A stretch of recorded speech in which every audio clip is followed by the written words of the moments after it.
Good morning, church, and welcome to the musing for the 28th of October.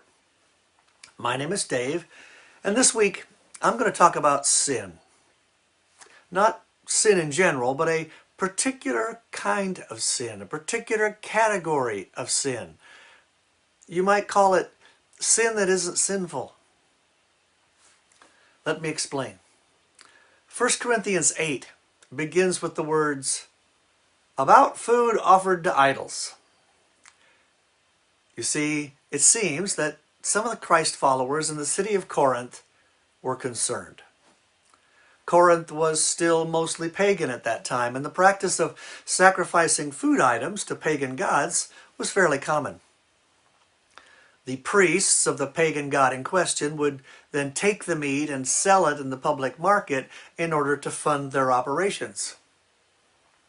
And some of the new Christian converts were worried that eating any of that meat was somehow inappropriate, and that such food was tainted by being associated with pagan rituals, and that eating it would be sinful.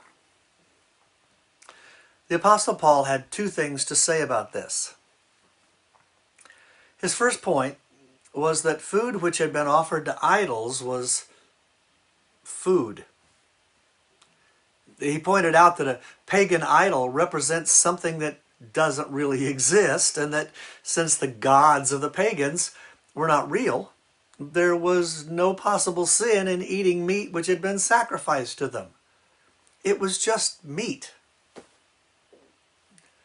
But the second thing he said was that if a less mature, less knowledgeable believer felt that it was sinful to eat such meat, then strong, mature believers should not indulge in it. He said that if they did, the weaker Christian would be enticed to also eat the meat, and that doing so would, quote, wound their consciences. In other words, it would make them feel guilty.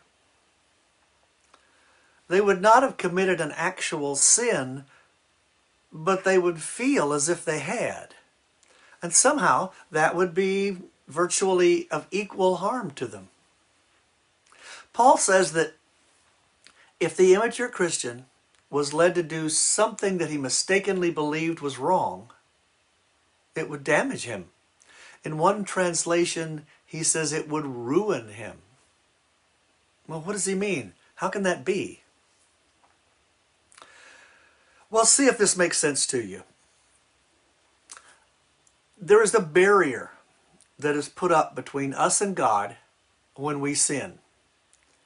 It's a barrier that we build, not God.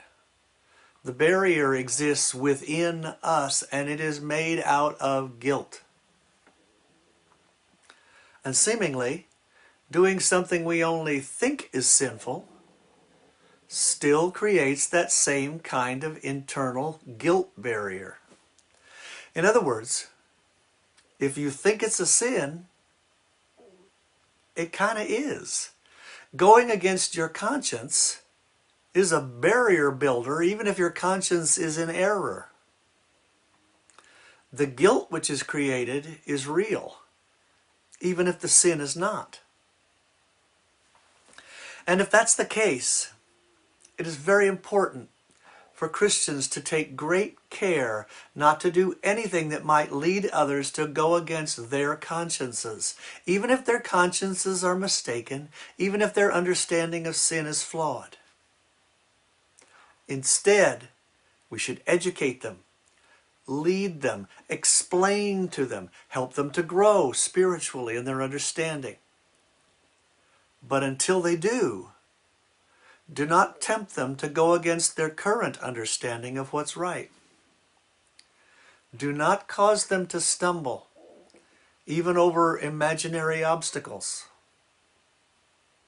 God bless you all.